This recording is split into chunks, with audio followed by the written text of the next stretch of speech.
Are you ready for Cali, Hollywood? That's where the Caps are going. Yeah, California kids, that's what we're doing. Your Locked On Capitals, your daily podcast on the Washington Capitals. Part of the Locked On Podcast Network, your team every day. And hello, ladies and gentlemen, and welcome to another episode of Locked On Capitals. I am your host, as always, the insider of the insiders, Tyler Kuehl. Yes, kids, that is right. It is time for the California West Coast trip. That means 10 o'clock, 10:30 games. You ain't sleeping anymore, guys. Or if you are going to sleep, it's going to be when it's daylight outside because Pacific time zone sucks for us Easterners. Oh, man. First of all, yes, hello. And hello on this Tuesday edition of the Locked On Capitals, a pregame edition, if you will. Got a lot to get to today. Actually, no, we don't. We only have one game to get to, a little bit of news, and a little bit of cool stuff going around DC. We'll kind of go through things as we usually do here on Locked On Caps, but I must thank you all for listening and watching this episode of Locked On Caps, making it your first listen and first watch today and every day, no matter what time of day it is, because it could be 3 o'clock in the morning, it could be 7 o'clock at night, because this week it really doesn't matter, because holy cow, this is going to suck this week, just because of the fact of it is West Coast. And I remember how yesterday I talked about how I was in Denver this past weekend with Western Michigan. And let me tell you guys, you have any idea how great it was to be able to go to bed and know that you were able to watch all the big sporting events for the night?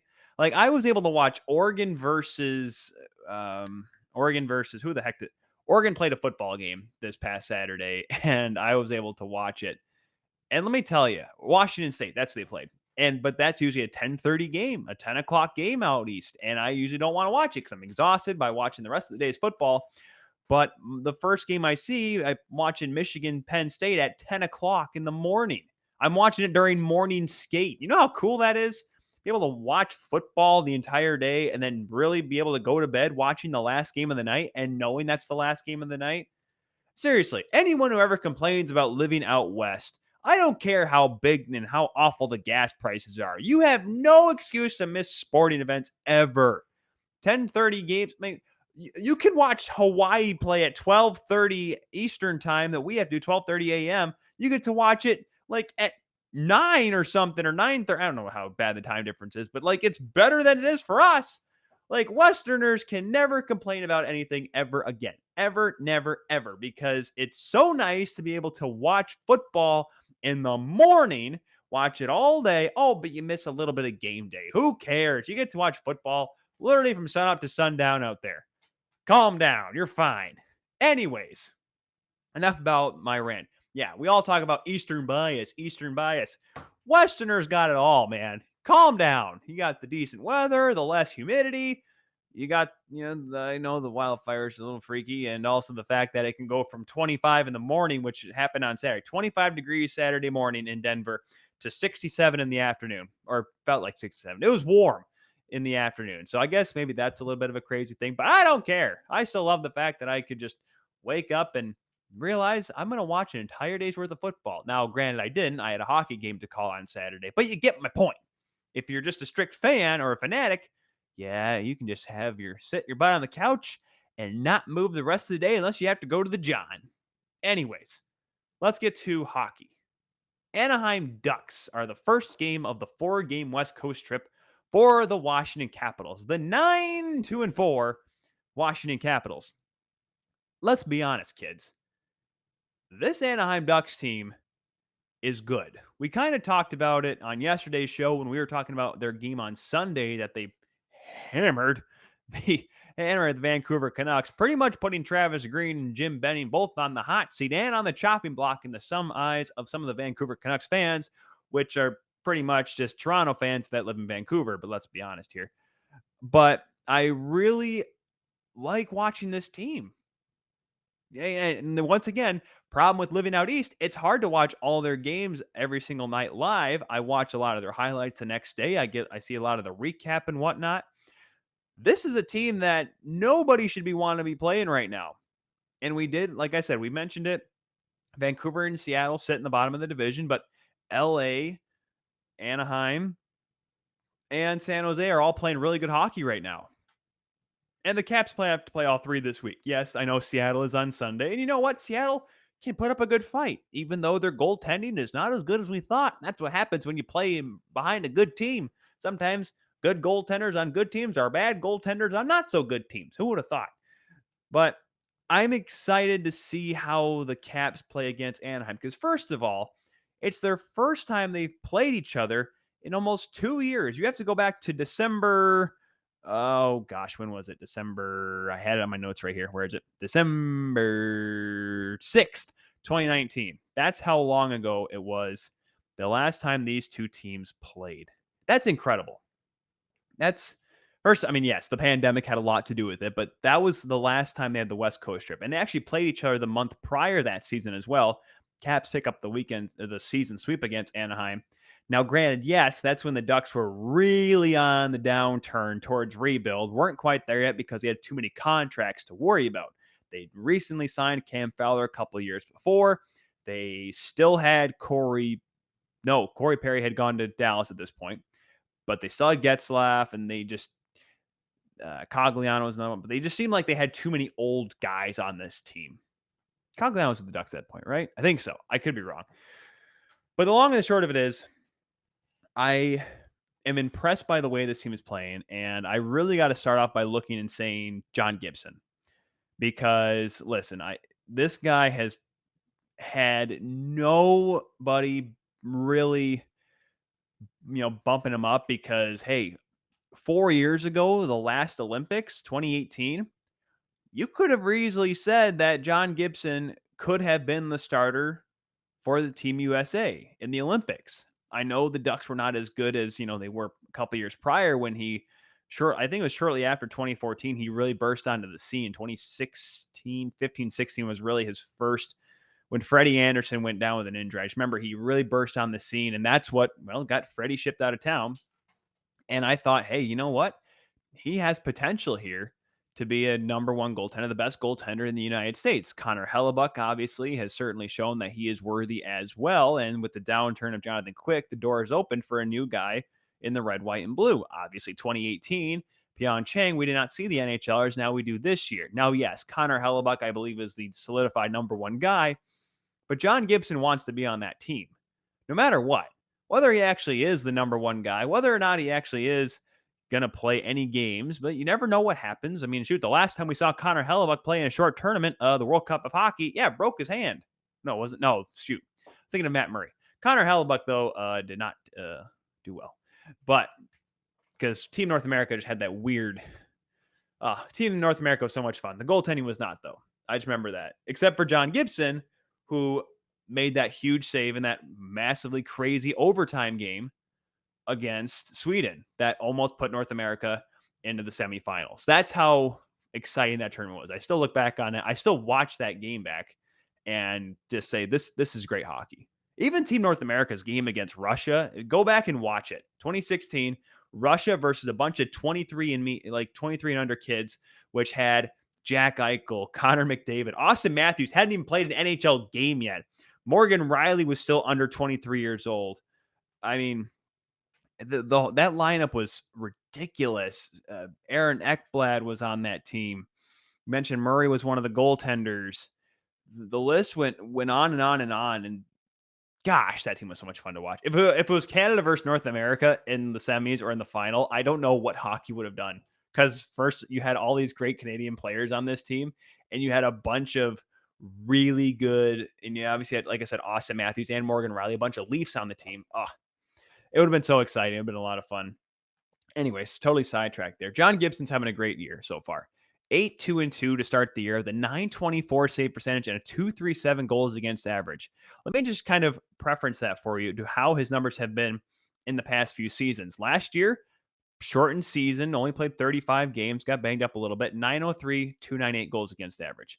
1920, 51 games, went 20-26-5, 26 losses, by the way, his most in his career. 3 goals against average, 3 even, .904 save percentage.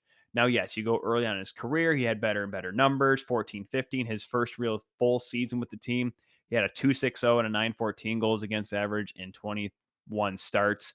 Really took over the job, obviously, in 16-17 when Freddie went to Toronto and had a pretty good year. 25-16-9, 9.24 save percentage, 6 shutouts, 2.22 goals against average. This guy has skills. Unfortunately, for a little bit, he had injury problems. That really kind of derailed his momentum, and the team started to get bad around him. And that's why John Gibson started to get the rap as a goaltender that didn't care or didn't try and all this mumbo jumbo. But the matter is this, is that he called out the youngsters like, listen, guys, we want to play here. We want to compete. None of you guys are bringing it along. Well, now we're starting to see some of the top kids really start to come to fruition. And most notably, Troy Terry, who has been on fire, is riding a 14-game point streak. Now, if you're curious on what that means he is 1 off of Connor McDavid, or 2 off of Connor McDavid. He's right behind Connor McDavid for the best starts this season. 11 goals, 9 assists, 20 points. Ryan Getzlaf he's not scoring goals. He's playing that old Joe Thornton role right now where he's like, you know what? I'll let you kids score the goals. Here's a nice little pass.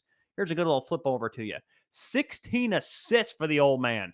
17 points, second on the team. You also have other veterans that are coming in strong. Kevin Shattenkirk, Adam Henrique, Cam Fowler, Jakob Silverberg. But then you see kids like Isaac Lundstrom playing well. Sonny Milano, Trevor Zegras, holy moly. It's both old and young leading this hockey club right now. The Washington Capitals are going to have their hands full because this team likes to skate. Now, yes, there are the old guys there, but you can't tell me Adam Henrique can't skate. You can't tell me that, Kevin Shattenkirk can't move the puck well. Cam Fowler is still underline certainly a guy. I don't know if he's going to make Team Canada at this point, or excuse me, not Team Canada. No, he's from Canada. That's right. No, yeah, he's Canadian. Why did I think he played for Windsor. I thought he's from the U.S. or something. I don't know. Cam Fowler may not be an Olympian this coming February, but he is still a top defenseman in this league. Once again, it's what happens when you play on a poor team for a couple of years. People think you're no good. That's just how the puck bounces. Kevin Shattenkirk signs for a bunch of millions of dollars, doesn't really play well on a bad Rangers team. Goes to Tampa, wins a cup. Who would have thought? Who would have thought how that works? Now he's starting to see his kind of come back to form here. Kind of a little bit of back to when he was with the St. Louis Blues a little bit. That's obviously good to see for the Ducks. Once again, it's crazy. At the time we're recording this, they're second in the Pacific Division. Second in the Pacific. I can't even remember where they finished that high. Like, seriously, was it 15, 16 or 16? It was that long ago. It was during the years with Bruce Boudreau when the Ducks would have a great regular season and get beat by like Detroit in the first round or something like that, or the Sharks, or they'd blow it in the first round of the playoffs with Jonas Hiller and whatnot. Like, that's how long it's been since this team has been able to show that they are a possible division contender. Division contender Anaheim Ducks. Guys, I picked this team to finish third to last in the Pacific. But yet here we are on, what day are we? November 16th, talking about that this team is a possible team to threaten for a playoff spot. Also not just a playoff spot, a division title. Vegas ain't doing a whole lot right now. Calgary, I think, is good. Edmonton's obviously otherworldly right now, but they're up there. And they're showing that they can beat good teams. And that's why tonight is really going to be a measuring stick for them. Because while they've beaten St. Louis, while they have competed against Edmonton and Vegas, they've beaten the Jets, they've beaten Calgary, this Washington team is coming in with a lot of gusto. 4-game win streak right now. And I'm really interested to see how the old guys with a couple young faces play up against a team with a few old guys and a lot of young kids. And I would think we're going to see Vanacek in net for Washington. I'm not 100% sure, but John Gibson right now is hungry and playing well. And it's the first half of the back-to-back, so I think you're going to probably go with your better goaltender. That's why I think we're going to see the matchup of Vanacek and Gibson. 2 goaltenders that may be on Olympic teams this coming February. Just have to wait and see. But it's certainly setting up to be a great matchup tonight. I'm really excited to watch it. Whether I watch and stay up for the entire game, I may have to have a couple shots of espresso before puck drop, but we'll have to wait and see. Puck drop in Honda Center set for 10 o'clock tonight between the Caps and the Ducks. The first of 4 out west for Washington. They do have a quick back-to-back, though. They do take on Los Angeles 10:30 tomorrow night, which will be kind of cool because we're going to talk to the folks over there at Locked On Kings to talk about LA how they're doing. They're kind of up and down right now, but they're in there, kind of where they were last year. Remember, they were fourth in that West Division, saying, all right, well, they're kind of tickling the twine a little bit and kind of flirting with the idea of being a playoff contender. But right now, they're kind of doing the up and doop and swing. Quick's playing okay. Cal Peters. We'll talk about the Kings tomorrow when we talk about the with the Locked On Kings, because we're gonna do a little bit of crossover, not a full crossover episode, just a short little segment switch, if you will, with them over there. So that'll be tomorrow's show. But tonight, Anaheim and Washington. We'll get some of the roster moves, one of the roster moves that they made tomorrow. Take a quick look down at the American League, the Hershey Bears. We'll just kind of look at them and see how they're doing right now. Not too shabby by the looks of things. And we'll also talk about how great Alex Ovechkin is, because, we've never done that before on this program. But guys, does this sound familiar? Guys and gals, does this sound familiar? You got one device that lets you catch the game live and another lets you stream your favorite shows. You got your sports highlights on your phone, and you have your friends, neighbors log in for all the good stuff. Well, I'm going to tell you about a simple way to erase all that. By erase, I mean get it all together without the hassle. Get your TV together. How? DirecTV Stream brings your favorite live TV and on-demand favorites together like never before, so you can watch your favorite sports, movies, and shows all in one place. That means no more juggling remotes and no need to buy another device ever again. The best part, no annual contract. So get rid of the clutter and the confusion and get your TV together with DirecTV Stream. You can learn more at directtv.com. Compatible device required. Content varies by package. So, the Washington Capitals made a move yesterday. A transaction. What could it be? Well, okay. Nothing crazy. Garrett Pilon getting called up from the Hershey Bears. And, with Nick Dowd still on IR, it's more or less a move to bring players in just in case something happens. Because obviously it's not as easy as being like, all right, we need to bring someone up. All right, call him from Hershey. Oh, you're going to fly a guy from Hershey to California. Let's just bring a guy on a trip, let him skate with the team, the morning skate, maybe do some black ace work after practice. There you go. Kind of get him around the team a little bit. That's kind of cool. So Garrett Pilon is right now the top scorer as we record this today. They don't think they play any games right now. The top scorer for the Hershey Bears. Now, yes, it doesn't help that Alexei Protas has been going up and down because he's played some good minutes. Axel Janssen-Falvey has also been playing with the Caps a little bit. So his numbers are, I don't say deflated. I mean, Falvey has 7 points in 9 games. But in 13 games played, all the games that Hershey has played, he has 5 goals and 6 assists for 11 points, right behind Mike Scarbosa. And, I'm interested to see, you're playing a back-to-back. You play 2 back-to-backs, actually. You have, because isn't it Friday, Saturday, or isn't it Monday, Tuesday, Friday, Saturday? I mean, I'm sorry. I know I should be more prepared than this. I wasn't quite sure how I was going to take this. Just quick look up their schedule. 10 o'clock, 10:30. Yeah, Saturday, Sunday. So they play Tuesday, Wednesday, Saturday, Sunday.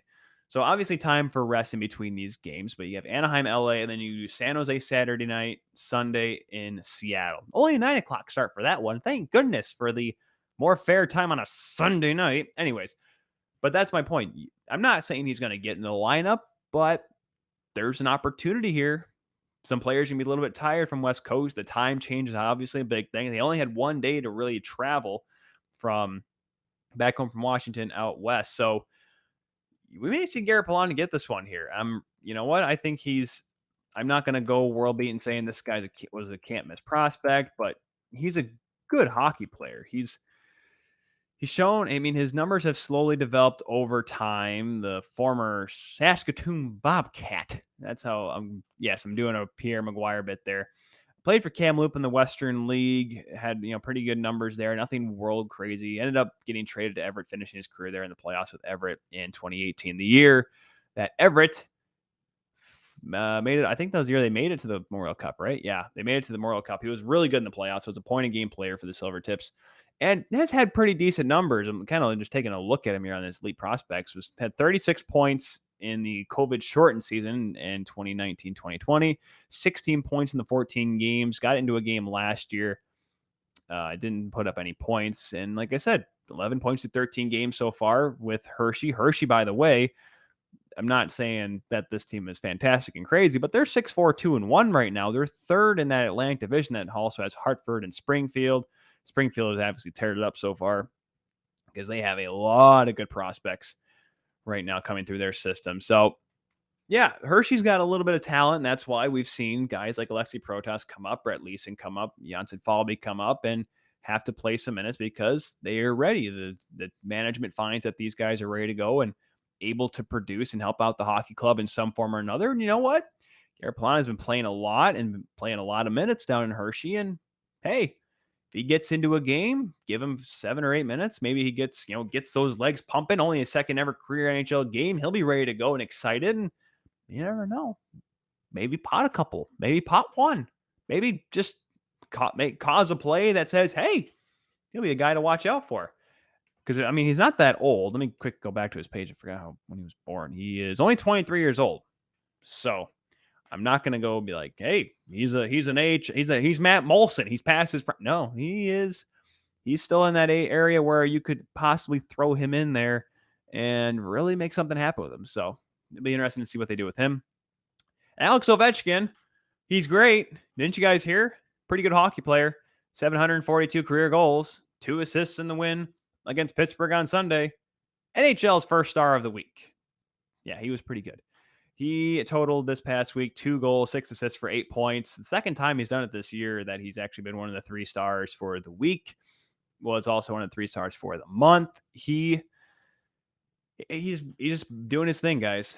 I talked about it with Gil yesterday on the Locked On NHL podcast, which you guys can go check out. You can make that your second listen today if you want to. Go back and listen to my bit on it.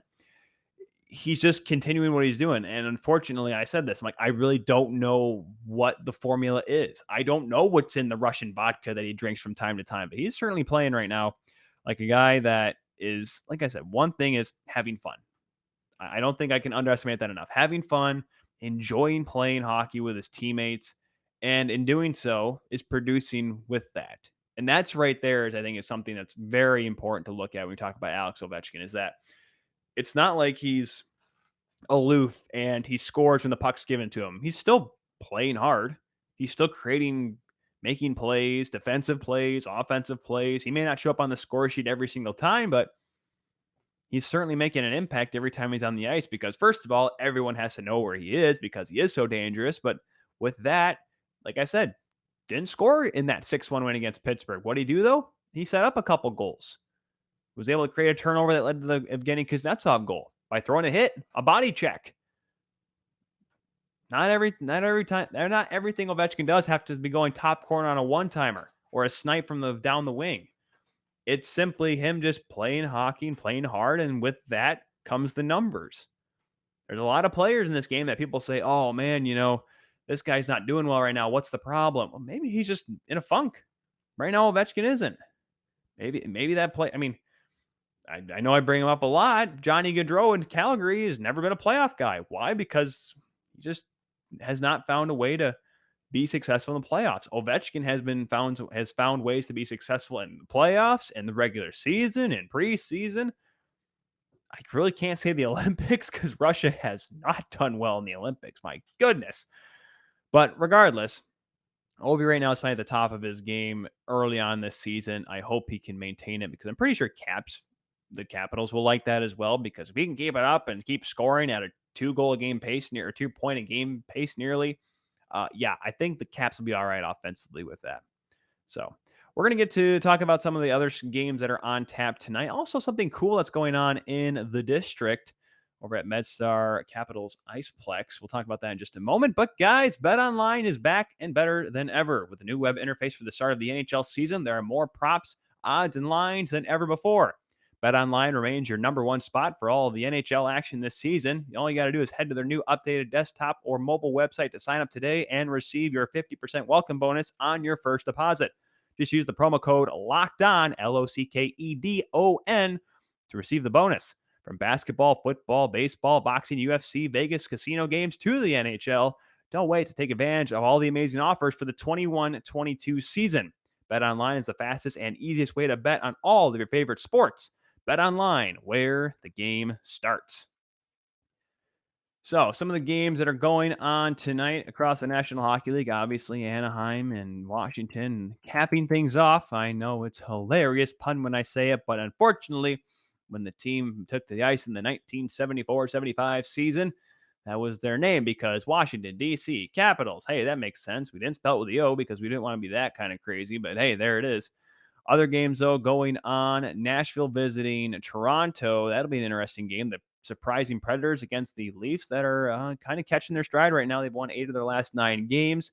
Islanders heading to Florida to take on the Panthers. That could be a real tough game. Islanders, who played the least amount of games among anyone this season, that could be a really fun game to watch. The high-flying, offensively minded Florida Panthers against the tough, rugged New York Islanders. It'll be fun to watch. Montreal tries to get another win. They're trying to look for their 5th win of the season when they head to Madison Square Garden and take on the Rangers. Calgary and Philadelphia. Man, for some reason, I just see 1986 and saying to myself, that could be fun to watch. And this one could be as fun to watch as well. Markstrom and Markstrom versus Hart. Or, you know what? Could be Dan Vladar. He had a couple pretty good games this past weekend in goal. Calgary is looking really good. They are currently, as of this time, 3rd in the division behind the Anaheim Ducks. Buffalo and the 500 Pittsburgh Penguins. Yep, the only team in the Metropolitan Division that is at 500. No one below, but at 500. That's Pittsburgh. They're hosting the Sabres. Arizona looks for win number 2 when they take on the Blues tomorrow night. The Blues also looking pretty good in the surprisingly sour and sad Central Division. San Jose, speaking of Central Division, taking on the Minnesota Wild, who is the upper echelon of that division. Yep, that's something I just said out loud in public. That is correct. Edmonton and Winnipeg, an old Smythe Division battle. That'll be an 8 o'clock start in Manitoba. The 11-3 Oilers, yet to lose in anything other than regulation. Speaking of regulation, Dallas just won their first regulation game this past weekend. They host the Detroit Red Wings, who are not a bad team at all right now. That could be a fun one to watch. Carolina goes out west to visit Vegas. Vegas trying to find a way to play good against good teams, and Carolina's pretty good. So they're going to see if they can try to do that. And the kind of the odd story in all this, the Ottawa Senators postponing their next 3 games. They were supposed to play New Jersey tomorrow night. However, they have had to postpone their next 3 games because of the fact of they have 10 players on the COVID protocol list. That is a massive bummer. They got beaten handily by Calgary on Sunday night. Now they're going to have to try to find a way to just kind of relax, recuperate, get healthy. Obviously, they don't play until next Monday, the 22nd. They go to Colorado, part of one of their western trips. You know, we thought, with everyone but Tyler Bertuzzi vaccinated in this hockey league, that we were going to be able to get through the season and without postponing any games. Unfortunately, that's going to be the case, and it's a bummer. Obviously, baseball didn't have to do it. The NFL has yet to do it, even though Aaron Rodgers and Ben Roethlisberger and all these guys tested negative or tested positive and had to be put on the COVID list. As far as I know, basketball hasn't had that problem yet. I don't know that much about. I don't follow the NBA that intently, but the fact of the matter is this: it was going to happen eventually, and unfortunately, yes, the Ottawa Senators could have kept throwing out Belleville Senators in the NHL, but I think what happened, this is more of a competitive competition committee move, more or less. Like, you know what? We don't want NHL teams having to play American League teams, trying to force these teams to play games that, when they're very shorthanded. Obviously, cap rules are still intact, even though you would think that the NHL would make an exception for cases like this, but right now they're not, and that's why the Senators have been playing abysmal lately. So hopefully they can get healthy and get kind of back on the winning track, because I had some high hopes for Ottawa this year. So we'll keep our eyes on that when they come back next week. Some cool stuff going on next weekend, by the way, in the district at MedStar Capitals Iceplex. There is going to be a pretty fun college showcase, women's college hockey showcase. The number 2 Ohio State Buckeyes and the St. Lawrence Saints, the Minnesota Duluth Fighting Bulldogs. I say Fighting Bulldogs, not really them, they're just the Bulldogs. And the Penn State Nittany Lions. Those 4 teams are going to be playing at MedStar next weekend, starting next Friday afternoon for 4 games. This should be pretty fun. I'm excited. I'm excited to check out this. I hope that they can find a way to televise it in some form, because I love watching college hockey, love watching women's hockey, love watching women's college hockey, because put those together and that makes women's college hockey. I love it. I watched the tournament last year intently. Watching the ECAC on ESPN Plus has always been fun for me as well. And occasionally, because unfortunately, the big networks out there don't see anything right. There are some games that are put on national television on Big Ten Network, but I like watching women's college hockey as much as I can. But it's kind of a cool setup. They're playing afternoon games, so and especially on a holiday weekend, no reason to not go out to those games if you're in the area. You'll see Ohio State take on St. Lawrence at 1 o'clock next Friday. That is the 26th. And then that game is followed up by Penn State taking on Minnesota Duluth. And then Minnesota Duluth play St. Lawrence at 2:30 on Saturday. And then Big Ten rivals Penn State and Ohio State will play at 5:30. Ohio State, obviously, in the WCHA and Women's League. They don't have a Big Ten Men's League yet because there's not enough teams. Michigan State, figure it out. You guys have money, make it happen. Sorry. Still, I'm one of those people that wants more college hockey programs, Division I college programs, and I think there's money in both Michigan and Michigan State and interest to get those teams going, those programs going to the women's level, but that's just me. So yeah, so some good hockey. I would have preferred to see it at the Capital One Arena, especially since the Caps are, I know they're back in town, but cut the ice in, and hey, let me go back to the Washington Capitals schedule here. I'm really curious now to see if that's a thing. Can I pull that up? Where was it? I just had their schedule up. I just lost it.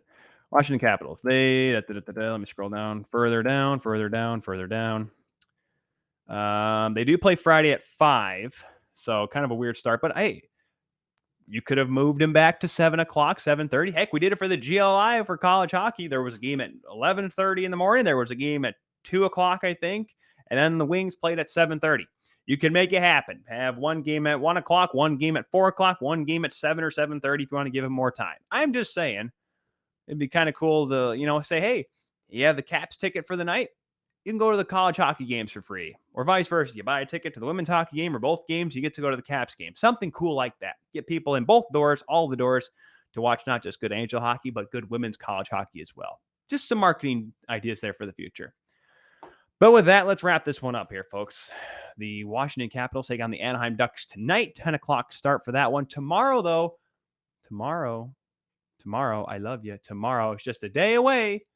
Los Angeles Kings will be getting into that one, the second half of the back-to-back, the first back-to-back of this West Coast trip for the Caps. We'll be talking with the folks from Locked On Kings to get set for that matchup. That'll be fun. Part of another edition of Locked On Capitals, which is your first listen today and every day. First watch today and every day, which we always say thank you very much for that.